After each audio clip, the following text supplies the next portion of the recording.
All right, we are recording live on Zoom. We're 2 minutes early, 7:58 p.m. And the dogs are excited. It's Super Bowl Sunday, and it looks like we are going live on the YouTube channel. Watch Get a Clue, all one word. I think that we are flowing there, and I want to get us going live on Facebook as well. 7:59 p.m. We're still 1 minute ahead. 1 minute ahead. Of our next installment of Get a Clue in 52. But let me go ahead and get the next channel working. And let's get this going. Let's add a description. Get a clue in 52.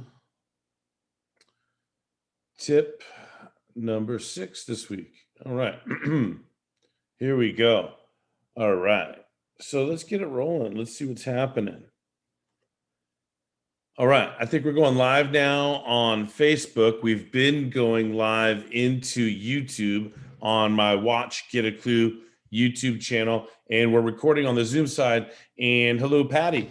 Welcome. First arrival. Not surprised. It's I can't tell you that I flip a coin every week to figure out which among the two of you and Charlie, are going to show up first.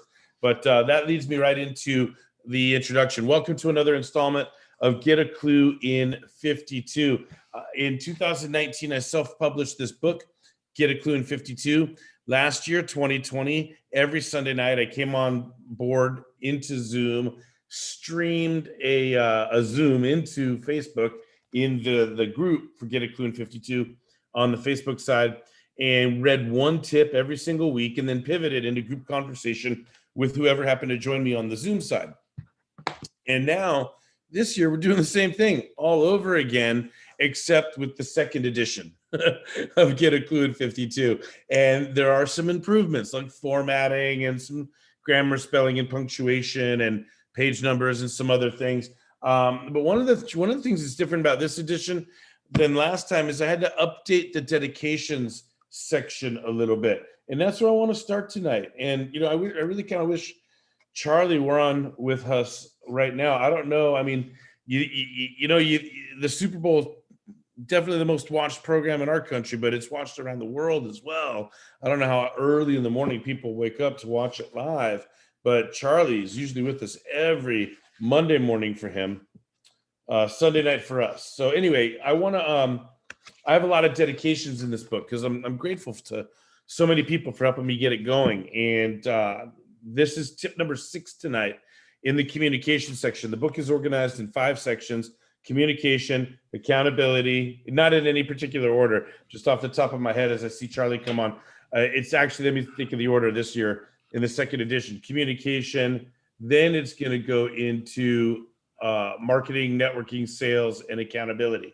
Those are the 5 sections, 10 tips each, 2 extra tips in the marketing section. Now Charlie and Patty are both with us. And so the way that this works is at the beginning of the year, I guess, now that we're into year 2 of doing this, I read all the dedications. I read one dedication every week because there's a lot of them. Ultimately, I get to the point where I've read them all, and then I just focus on reading a tip and pivoting into group conversation. So this is the 6th week of the year, the 6th tip in the communication section. But before I get to that, let me read the 6th dedication here among the dedications. Are you ready? By the way, it looks a little something like this, Charlie. Anyway, here we go. All right. To Patty and Charlie, you're right here. You're printed in the book now. To you guys, to Patty and Charlie, and you happen to both be right here with me live as we speak. So here we go. To Patty and Charlie. And before Patty and Charlie, by the way, we're talking about my wife, my daughter, my mom, my aunt, and another colleague of mine that was really there for me and a very integral part of my professional life. She had some amazing gifts and talents to lend. She was right there. So we talked about Amazing Robin last week. And that leads us to week number 6. Here we go. To Patty and Charlie, your commitment to being online with me every week in 2020 for the live readings of each tip is something that I will be forever grateful for. What a year we shared in such a unique way. Thank you so much for showing up every week. And of course, I read this as if I'm thanking you for something you did in the past, but it's right here in the present. You guys are with me here tonight, and I'm sure it's going to keep going. But I want you guys to know that for all the hands that are going to touch Get a Clue in 52, if they take time to read the dedication section, they're going to know how grateful I am to you guys for being on board with me. Now, they're here on the Zoom side with me. That's easy to do. tinyurl.com/getaclue. If you want to jump in, get into conversation. But a lot of people are recovering from this great Super Bowl. And last year, Patty, are you ready? I got to fall on the sword a little bit because I was saying at least halfway into the year, and then certainly every week for the rest of the year, do you know anybody that's done anything for 30, 40, 50 something Sundays in a row, right? And it dawned on me this week as I was wondering, should I do my thing on Super Bowl Sunday at 8:00 when everybody's been adult beveraging all day long and enjoying themselves? And, Charlie, there's a lot of big parties around the world, like World Cup soccer and, Mardi Gras or Carnival in Brazil. And anyway, but the Super Bowl is a party in the United States of America. We've been crippled with our social distancing and our response to COVID. We're on our way to better times, I'm sure. But I just bet a lot of people were drinking today and watching the Super Bowl and finding their way to enjoy this day as a slice of Americana and culture. And I was deliberating. I'm like, should I just put a little post up? Hey, everyone, this week we're going to do it on Monday instead of Sunday. And then I thought, oh my God, maybe I didn't do 52 consecutive Sundays last year. I think maybe last year I moved to Monday because if I remember right, during the Super Bowl, I was in an airport leaving I think Coeur d'Alene, Idaho, after a mastermind weekend networking event, really special deal that we had last year. Anyway, so you know what? Tonight then marks 50. Patty, are you laughing? Tonight it's 52. Now, finally, I made it. Right. And sorry about the false advertising all of those weeks last year that I was bragging about. Do you know anybody that's done anything for 52 consecutive Sundays in 2020? Well, anyway, tonight, now finally back into integrity. And that's a little segue into a plug. When you get the second edition of Get a Clue in 52, there's a bonus chapter on the integrity game, which is another book that I'm working on that's going to come out later on this year. Really excited about it. And I might even get into Clubhouse and start the discussions on the integrity game as urged beautifully by Patty. Patty says, Jeff, you should get into Clubhouse. And so, yeah, I'm probably going to do that. All right, here we go. So tip number 6, having said all of that, here we go. Let's get into it. Communication. And I don't plan on being here very long tonight, you guys. You understand? First of all, this is a really easy tip to digest. It's pretty succinct. It stands on its own. Remember, it doesn't require a lot of cerebral thought, a lot of unpacking, and it's pretty direct and to the point. The tip, in and of itself. But secondly, I'm an American, and I have been enjoying my Super Bowl today, if you can't tell. So let's do a quick review of the first 5 tips from the communication section, and then we'll go ahead and read tip 6 word for word, pivot into a little group conversation, and get out of here. All right, communication. Here we go. The first tip in communication was checking baggage. We all bring things to communication, specifically the 3 pieces of luggage that we're all carrying into every instance of communication is our personal and our past experiences, our culture, and our heredity, right? And that's so briefly stated. You can unpack all 3 of those things and you have a lot of discussion. But when you understand what you're bringing to communication and everybody else is bringing the same type of baggage, it's just they're packed differently, then we can start to do a better job encoding and decoding rather than just assuming everybody knows what we mean or everybody will know what we mean and assuming we know what everybody means and on and on. Anyway, the road to effective communication is understanding your bags and anticipating the bags of others. Then we went to tip number 2, which was invite all of your senses to the listening party. People mistake hearing for listening.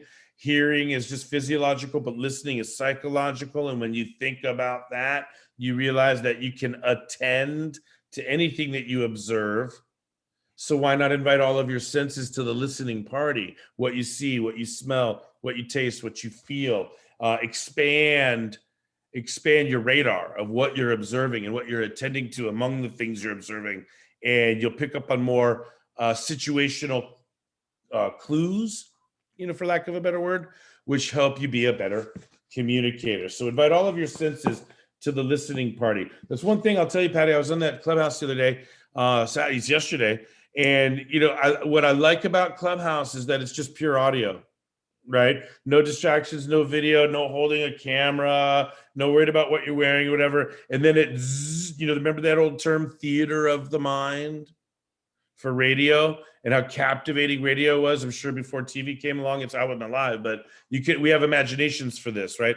When you don't have anything to look at, you close your eyes and your mind's eye really jumps in and you hear things you wouldn't hear otherwise when your eyes are open. Anyway, I kind of like this Clubhouse thing. I can't wait to check it out a little more. All right, tip number 3, everyone, was overcome these and you'll overcome a lot. What are these? There are 5 barriers to critical thinking, right?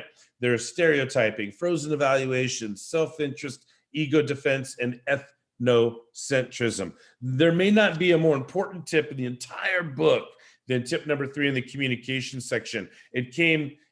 Communication was the 4th section in the first edition of the book. Communication is front-loaded now to the first section in this edition.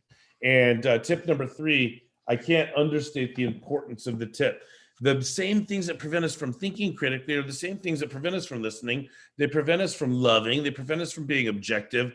They are the barriers to effective communication, the barriers to critical thinking. So if you can overcome them, you will overcome a lot. All right. Tip number 4 was replace statements with questions. Questions are the almighty. Questions are super powerful. And I can go on and on about the value of this tip, but it's really not, one of the upgrades is in the second edition of the book is just the simple label of the title for this tip.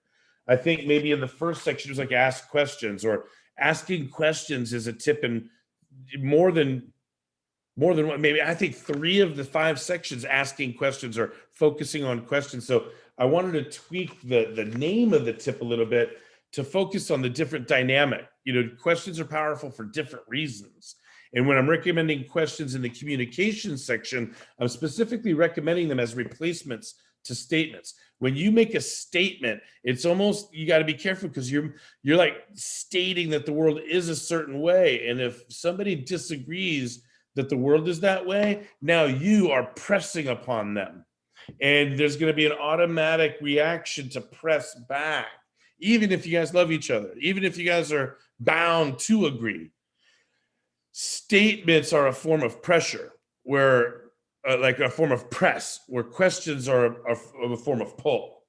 And so if you can replace statements with questions, you'll be pulling out of people what they think, believe, and feel, which is a better place to start all communication from than from how you think, what you believe, and what you feel. There's always time. There's always room for what we think. But Stephen Covey taught us to seek first to understand others, then to be understood. So just replacing statements with questions is so powerful. All right. Then that got us to last week, which was tip number 5. And I have fun with tip number 5. I call it CSI. Communication, crime scene investigation. And I use the analogy of those crime scene shows where like the evidence is actually the star of the show, the forensic evidence and the science of it all. And, I have an old buddy from college. I laugh. I have an old buddy from college who used to say the only laws he obeys are the laws of physics, right? So when you get down to the laws of physics, right, there's evidence, observations we can make, material we could put forth that would make claims more believable, more acceptable than those claims might be on their own, right? So if I said that I was 8 feet tall, you might not believe that if I just said it, but if I stood up and then we made it evident by putting a tape measure on me, right, and it actually reached 8, then, right, it might be more believable. But some claims, some things that come out of our mouths, doesn't matter how true they really are. Some things that come out of our mouths are just hard to believe for certain people, right? Because of fear or ignorance or culture or opinion leading or It all comes down to fear at the end of the day. But my point is, when we say something that for whatever reason is not immediately agreeable, acceptable, believable to the people we're talking to, we want to have some evidence ready. We want to have some information ready that will make that claim more believable than just the claim on its own. Let me say hello on the Facebook side. I see Zachary is chimed in. Hello. Thanks for, if you have any questions or comments along the way, go ahead and type them in. I'll try to address those. We're on the Zoom side with Patty and Charlie, as always, and we're streaming into YouTube on Watch Get a Clue, all one word. I just got done reviewing the first 5 tips in the communication section of Get a Clue in 52. And now I'm going to go ahead and read tip number 6, word for word, and then pivot into a little group conversation. Heads up, you guys, I don't want to stay on the line too long. I actually have a big week in front of me. I need to get a good night's sleep, but let's go ahead and read the tip and see what we got to discuss about it. Hello to Sherry. Oh my God. Mwah. Big hug, Sherry. I see you chiming in. Oh, it's good to see you. I'm lit up thinking about a big hug that you and I owe each other. A very, very, very big hug. All right, I'm going to read word for word. Tip number 6. It's on page number 27. This is eye contact is power. Here we go. What an argument for the most powerful form of nonverbal communication. Next to touch, which occurs in intimate space, eye contact is the most effective way to show someone they have your attention. Paying attention to people, being concerned about and interested in others is one of the greatest paths to leadership and influence. Being liked and trusted because you care, pay attention, and show that with sustained eye contact and active listening. Listening weaves its way into most of my communication tips, but this one is focused on that eye contact, the windows to the soul, their magnetism, their truth-telling clues, their mystery, and so on. Oh God, I forgot this was here. Here we go. I got to take a deep breath. Are you ready, Patty? All right, here we go. I'm going to read this. On a personal note, I have never looked more deeply into another person's eyes than when this is going to be hard to get through, you guys. I'm going to take a deep breath. Will you guys all bear with me here? Charlie, I see you. Zachary, Sherry, Patty, Charlie. Here we go. I'm going to try this again. Bear with me. On a personal note, I have never looked more deeply into another person's eyes than when my wife went through her first of 3 C-sections with our first son, AJ. The umbilical cord was wrapped around his neck, so he wasn't coming out after hours and hours of labor. We were scared. The doctor told us we'd have to do an emergency C-section. In the operating room, I sat on the little roller stool next to Marianne's head as she lay flat on the operating table. On the other side of the vertically erected sheet at her torso was the cut they were making into her stomach to go in and pull out our child. Marianne and I were both so scared that all we did was look into each other's eyes the entire time. From as close as our faces could possibly be, while still being able to keep each other in focus. And she asked me to sing our favorite songs to her, but no matter what, do not break eye contact.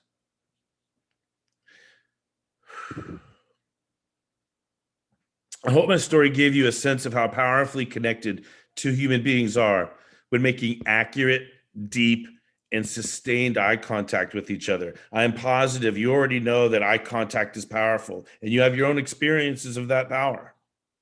The tip here is not just to know its power, but to practice making better eye contact more often, deeper, more sustained.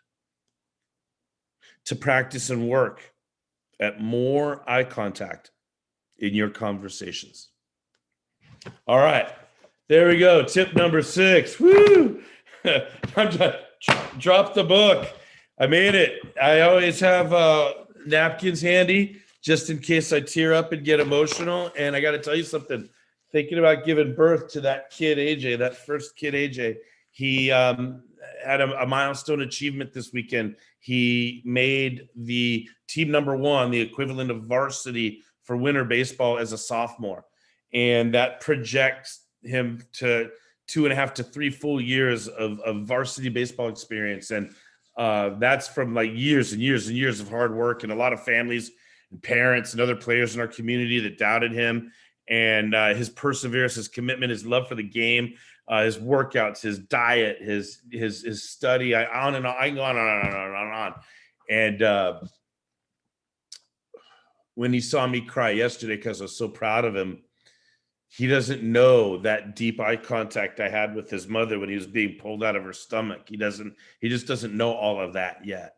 So anyway, it's a treat to share that with you guys, and to be vulnerable and emotional and loving. And I hope you guys got something out of tonight. Get a clue in 52. Tip number 6 in the communication section was eye contact. It's all about the power of eye contact. Eye contact is power. Are you practicing it? Are you sustaining it? As you see tonight, as I'm reading the tip, I'm trying to look right into the camera. For those of you that are following on Facebook Live, trying to look right into this camera. For those of you that are with me on Zoom, trying to look right, and following on the YouTube channel, etc.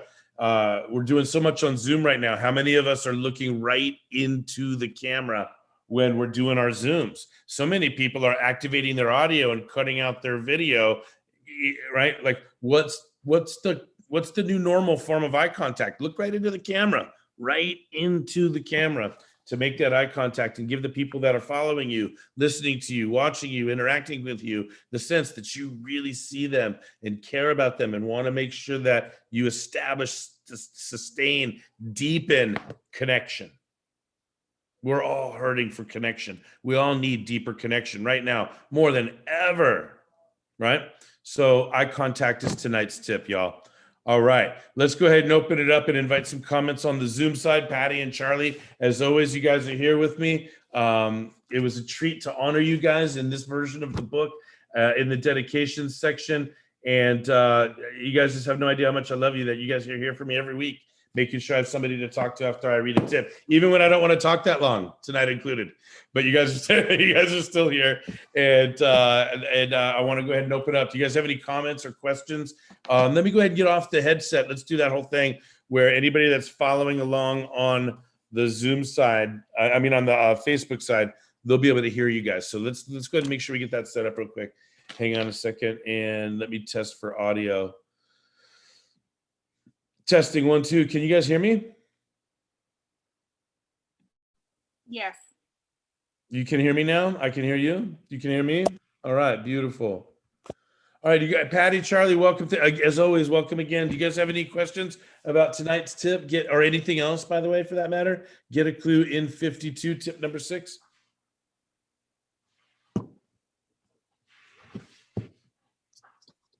Having watched the Super Bowl, we know that eye contact's really important there too, right? For communication between the quarterback and the receivers, right? Oh, yeah, eye contact, and also reading eyes, right? You see this all the time. The safeties in the secondary, they have to watch the quarterback's eyes, and the beautiful quarterbacks, they'll look this way to get the safety. If the safety will just go that way just for 1 second, boom, this way. And Tom Brady, golly, just a master. It's just beautiful to watch. Absolutely. Yeah, the relevance is there and easy to tie into. I was thinking about that earlier tonight. Patty, I know you've spent a lot of time in the New England area, so I'm sure that you're thrilled for watching Touchdown Tom TB12 do it again. It was a good game. If you're cheering for Tom, and it was a pretty... Yeah, I've seen better football games, but that was, it was a spectacular thing to behold. That excellence, that mastery. The another thing I thought of tonight was Malcolm Gladwell in 10,000 Hours, right? Shout out to Steve Haru. I don't know if you're out there, Steve, watching, but Steve had this post I saw just before coming on, like saying, before we start crowning people, because Patrick Mahomes, he was electric last year, taking the Chiefs to the Super Bowl, and he's been a phenom, and he's got all these incredible stats, and his third year in the league, he's on, but he's got one Super Bowl ring compared to 6 for, and he still doesn't have his 10,000 hours that a Malcolm Gladwell would talk about, that we know Tom Brady, it definitely has. And it just shows in the most subtle ways, less is more. It wasn't like spectacular. It wasn't over the top. It wasn't ridiculous. It was just steady Eddie wins the race. And God, it was something to behold. Yeah. And eye contact's powerful, powerful, powerful. So whether you relate it to tonight's tip or not, you guys can talk about and open up anything that you want to, but we are in week number 6 of the second edition of Get a Clue in 52. Tonight's tip from the communication section was eye contact is powerful. I read a very vulnerable story that has me tearing up. I'm an emotional kid all the time, but especially lately, I don't know, many of you know that I lost my parents in September, and I don't know if I've missed my dad as much at any given moment as I've missed him yesterday, because I couldn't call him. Aw. Couldn't call him and tell him AJ made it. So I just got to focus on the belief that, well, because dad's up there puppeteering and helping out a little bit. So I just got to have faith that dad knows. So to read that story about when AJ was born and the eye contact that Marianne and I shared, and I can close my eyes and see her eyes that close to my face, and we held it and sustained it, and I sang to her some of the songs that we had on our wedding CD. Marianne and I are proud as parents, and moreover, we understand our role in community, and it's our job to like take the love that we have in this family and share it with others. So I spend a lot of time being vulnerable and sharing personal stories from my life, but what a better place to draw from to try to share the points that we want the world to know. We want you to grow personally. We want you to grow professionally. And I just put 52 tips together that I hope help you along the way. And I'm going to be vulnerable every step along that journey with you if I need to help you guys grow, right? Personal and professional growth is what it's all about. I see a comment from overseas, Barbara Ungerbach. I want to give proper pronunciation credit there. Let's see what she says. Dear Jeff, you are so right, but listen, you can stream your Zoom directly to Facebook, so you must no longer use. Okay, so this is probably a recommendation about getting onto StreamYard or something like that. Yeah, you're right. I'll look into it, Barbara. Thank you so much for that. It's nice to see you. And so far, it's fun to go platform to platform. When you're speaking on a stage at a real event, you don't just look at one spot, right? You go to this side of the room and you hang out with these people. And even when you're looking over here and hanging out with these people see that you're hanging out with those people. And even though you're not looking at these people, those people see you looking at these people, and they feel that connection that you have with these people. So they're part of the connection. And then you say what you want to say, you make your piece. And then when you're in transition to the next thought that you want to make, you make your physical transition to another part of the stage, and you stand and anchor. And there's other tips that sales speakers have about where you anchor and where you position yourself in the room when you're talking about positives, when you're talking about negatives, when you're talking about the hero, and anchoring certain parts of the stage to the sale, and where you're going to be standing when you pitch, and what you've said from that spot previously in the presentation and all of that. There's all these tricks and gimmicks, but I'm a big fan of make as much eye contact as you can with as much of your audience as you can. And chances are you'll be so believable that they're going to be interested in what you're selling, whatever it is, without any gimmicks or tricks or etc. So I love the suggestion, Barbara, to get onto one platform that'll stream to everything else. But I also like the idea of going camera to camera, because that's what I'm used to. That's what I do when I'm teaching. I don't just look at one student when I'm teaching. I try to make eye contact with all 45 in the classroom. But I appreciate the suggestion. And when time allows, I'll adopt technology. I've been on Zoom since 2014. Everybody else got onto it last year, but I've been using Zoom since 2014.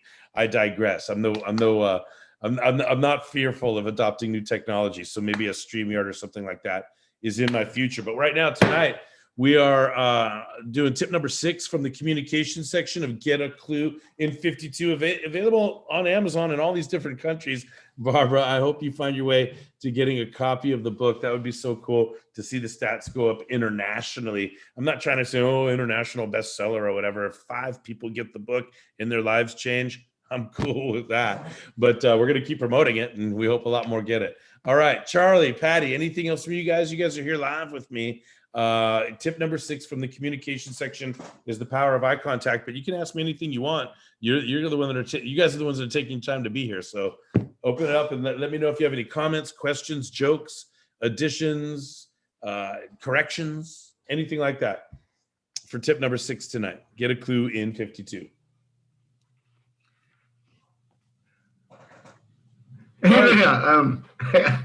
Evening, Coach Jeff.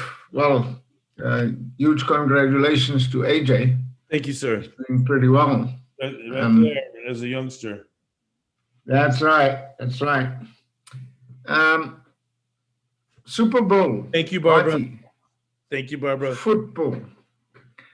When it comes to South Africa, you've got the Soweto Derby, where two teams in Soweto, Orlando Pirates and Kaizer Chiefs, if they clash, the country kind of comes to a standstill. Then you've got the Tshwane, then you've got the Tshwane Derby, where you've got SuperSport and Mamelodi Sundowns. If they have a match over there, then, the same kind of thing. So we really understand, and it's where the sport comes together. I mean, when we have the Currie Cup rugby, the same thing, It's got an amazing power to unify. There was a couple of, Patty, did you see the commercial that Bruce Springsteen did in the Jeep, right? I just lost it, right? The reunited States of America. Thank God, not to go down any political rabbit holes, but I like the feeling that the country was all doing the same thing, regardless of which team you're cheering for. We all know what we need things that unify us. We're thirsty for things that unify us, things we can all agree on. We're thirsty for that. Go ahead, Charlie. There's no other way to get people to unify when there is a mutual interest, right?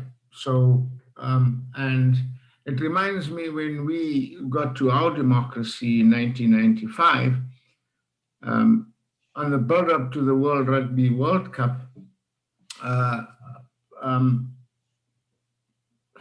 icon Nelson Mandela actually used the build-up to the World Cup to unify the country. Yeah. And it's so profound that getting people together in the same tone, it actually just brings people together. Like currently now, you guys come from pretty heavy election with a whole lot going on. But what's the next best thing? You've got the Democrats and the Republicans. They all like Super Bowl. And this is the time where you're going to get that unification. Yeah, you gotta. It's not the total solution, but it reminds us what's possible, and so yeah, it's like I said. I always joke. I laugh at myself about what an emotional kid I am. And another sports figure that I looked up to was this coach Jim Valvano. And here in the United States, he was very famous for starting the Jimmy V Foundation to fight cancer. And one time he gave a very famous speech while he had cancer at a sports awards show that started by one of the sports programming networks here, and ESPN. I'm sure it's global now. But he says, look, if you do 3 things every day, you had a good day. If you laugh, if you think, and if you cry, you had a good day.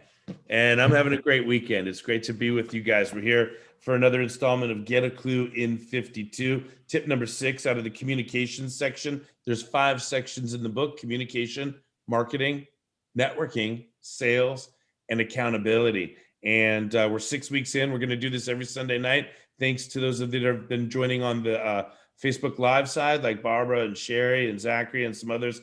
Forgive me if I've missed your name as you've scrolled by. And to Patty and Charlie, who are always with me on the Zoom side. If you want to join on the Zoom side, just come on in. It's www.tinyurl.com/getaclue.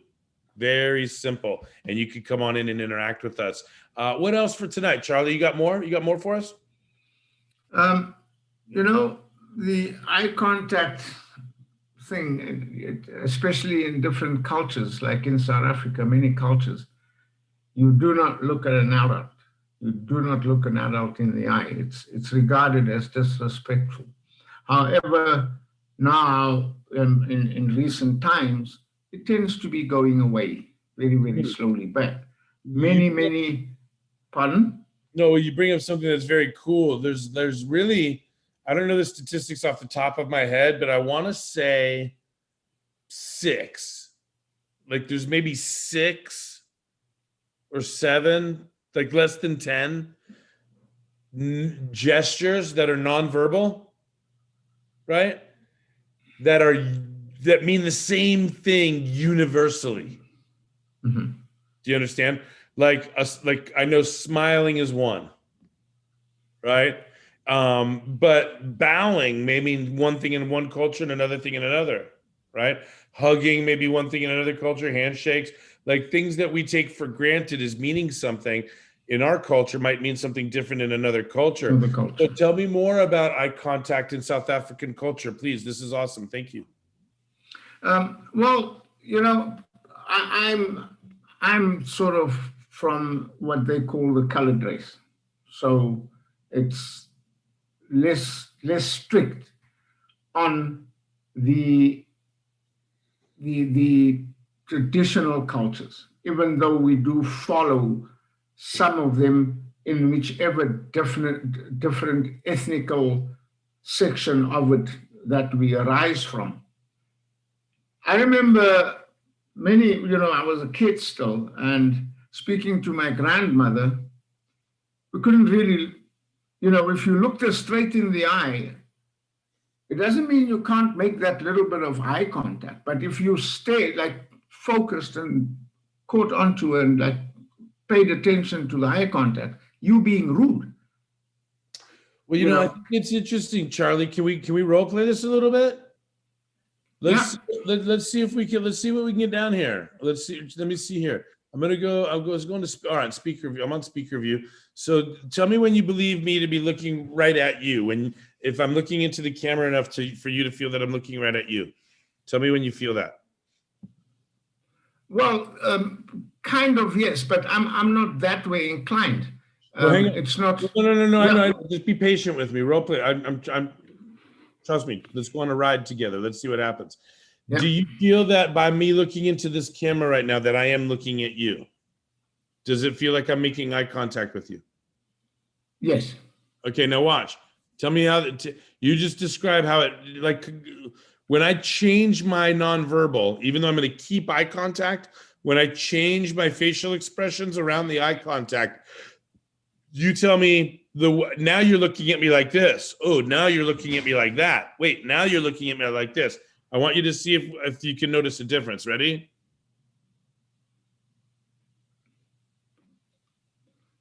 My attention is going to where your frown is and so forth. So yeah, so let's do one at a time. Ready? What's this one? Mm-hmm. Pretty bland. Okay, what's this one? Like, what did you mean? Oh, I'm happy. What did you do now? So this is what I'm gonna get, like John Loves Mary. Yeah. Right. Like we're gonna see in another tip, like John Loves Mary. You see what I'm getting at? I was making eye contact, but we can even communicate different things with eye contact. Like eye contact isn't a one size fits all message. So it's like sometimes eye contact can be perceived as rude depending on the facial expression that surrounds it. Another time eye contact could come off as committed. Another time eye contact can come off as curious. Another time eye contact can come off as judgmental. And another time eye contact can come off as disbelief, like, right? So eye contact is one thing, but the facial expression is the paralanguage of eye contact. Anyway, I'm not making any other grand point than that. is that, yeah, although I'm laughing thinking, well, your grandmother was trying to discipline you guys and you had a blank stare in your face wondering how much trouble you're trying to get into. You had a blank stare like, oh my God, hopefully grandma doesn't hurt us. And don't make eye contact with me. Like, talk to you. Hey, answer for yourself. You know, anyway, I had this like funny cartoon character situation in my head where you were being disciplined or scolded by grandmother. You had the blank stare in your face and she considered it rude. I don't know if that's culture or if you were just busted, my friend. I'm joking. I digress. No, and actually, you know, the examples you gave now had actually just gone and, you know, when I looked at it and says, oh no, wait a minute. That could be the non-verbal communication within your facial expression that they are seeing, and that is kind of just as you said, nah, you busted, my friend, or, you know, like, don't look at me like that kind of thing. Well, so I think that is where it's gone to. Oh man, my daughter. Oh gosh, listen, man. When I'm trying to like discipline my daughter or teach her a lesson or talk to her about a life lesson or, hey, this is the way that we want to do it. Look at the way you did it. We don't want to do it this way. What do you think the consequences of this? Do you see when you do this or when you don't? And I'm trying, and she just looks at me. It's like she breaks me down. It's like I love her so much. She's so smart and beautiful that whatever I wanted to talk about, whatever I was trying to do, is just interrupted by the power of her stare. So it's I can relate to this grandma situation here that you're talking about. Yeah. Oh no, you didn't look grandma stare at her in her eyes. Oh no, you didn't dare do that. Here she is, man. When that one looks at you, forget about it. Okay. It's all over, Abigail. All right. So what else? Eye contact. Get a Klu in 52. Here we are, week number 6. What else do you have to share or say? I'm sorry if I cut you off before you finish. Go ahead. No. I was done. Thank you, Coach Jeff. Patty, what do you got? Well, I was reminded of when we are practicing karate, right? That it's just by the way you look at your opponent can stop them for that split second that you need. So eye contact is very powerful in that situation. It's one of your weapons and or defenses. It's live. It's hot. And you know, I just think it gets taken for granted. Even though I would tell you, everybody, if you said, hey, what do you guys think? Is eye contact powerful? Yes or no? 100% of people would say yes. But that doesn't mean 100% of people practice it, actively sustain it, are aware of the facial expressions that are surrounding it if they're doing it, and most often when they're avoiding it. Right. Right. Right. When somebody is avoiding eye contact, that what's up with that? And we don't have to answer that now. I think anybody that's watching on the line or has any experience with that, you know. And so sometimes, and I think we talked about this before. I want to give a shout out to Kit Goldman. I remember every time I meet with her at the University Club, where we've met the last couple of times we meet, she's a colleague of mine, Workplace Training Network. So if you have an organization that has the minimum number of employees that you need, where you're required to do the harassment and diversity, trainings, her organization comes in and they do theatrical presentations, right? Edutainment. So they act out vignettes that make it more fun to learn what you need to learn and get through all of that stuff. Shout out to Workplace Training Network. I've been able to collaborate with them on some projects. Kit Goldman in particular, she's a brilliant woman. And me, I'm a people person, right? So when I'm sitting in public, I'm aware of my surroundings and I'm looking around at everything because I want to know what's going on. And also at the University Club where we meet, there's other people there that I network with that know me, and I got to have a heads up if I see somebody that's going to come over to the table. And anytime I look away, Kit, she'll move her head in. Oh, yeah. She'll move her head in and she demands my eye contact. I love her for it. It's such a great, I'm a master of communication. I teach this stuff, right? But still in real time, we're all human beings. And Kit's one of those that reminds me how much better I can get. So hats off to Kit if you're listening. I know she got a copy of Get a Klu in 52 recently, that's for sure. And that's what we're talking about tonight is tip number 6 in the communication section of Get a Clue in 52. We're going to do this every Sunday night. Last year, I think I went, all right, Super Bowl Sunday, let's move it to Monday. But tonight it's decided to go for it. I'm glad that I did. But let me go ahead and ding, ding, ding, ding. Let me go ahead and do last call for comments, questions. We've read the tip. Eye contact is power. And I'm looking forward to next week already. But last call for comments, questions, suggestions, jokes, stories, wins, challenges. No, anything else from those of you that are with me on live on the Zoom side tonight? No, not from Patty. All right, I'm gonna turn this. Wait for. Yeah, Charlie, go ahead. Wait for it, Coach Jeff. You know where I went. Yeah, you want a Kluby snack, don't you? Yeah. All right. So you're gonna ask for a Kluby snack. Let me see if I don't have one off the top of my head for you like I did last week. So I want to go to my notes a little bit here and see if I can find something here. Did we talk about? Yeah, we did. Hang on. All right, I'm just going to take a chance here. Are you ready? Kluby snack. This might be long-winded, so maybe we got to break this down a little bit. Doing anything that gives you a reason not to do doing anything that gives you a reason not to do what you need to be doing is what you need to be doing.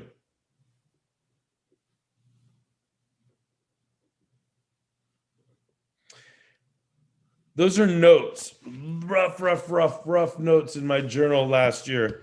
So I think I need to clean that up a little bit. I got another one for you though, Charlie. How about this? Are you ready? Charlie? Oh, yeah. There's something here about bandwidth of discipline. So I'll turn it into a Kluby snack real quick. When making commitments, seek permission from your bandwidth of discipline. Ooh, I like that. Ooh, yeah. That ties into something about accountability and self-accountability. Yeah, we're not going to do a deep dive. We're not going to unpack. No. Yeah, it just triggered that one off. Yeah. You said when making commitments, you could do a lot of things here. When making commitments, please get permission from your bandwidth of discipline, or please consult with your bandwidth of discipline. But what I wrote here was bandwidth of discipline. We all have a bandwidth of discipline, and most of us either don't test it enough or test it too much.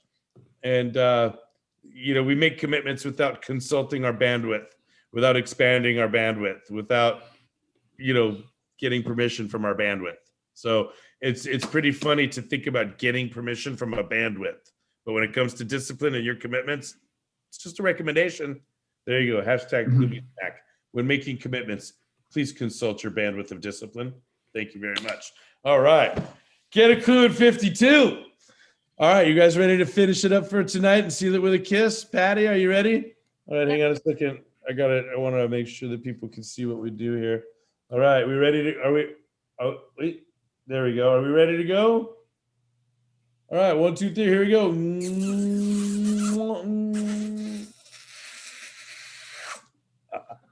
All right. That was a little sloppy, but sometimes that's just how it has to be. All right, you guys. Thanks so much for everything. I love you. We'll see you next week. Okay. Love you too. Have a great week. Enjoy the game, and see you next week. Thanks, Charlie. Love you guys. Good night. Good night.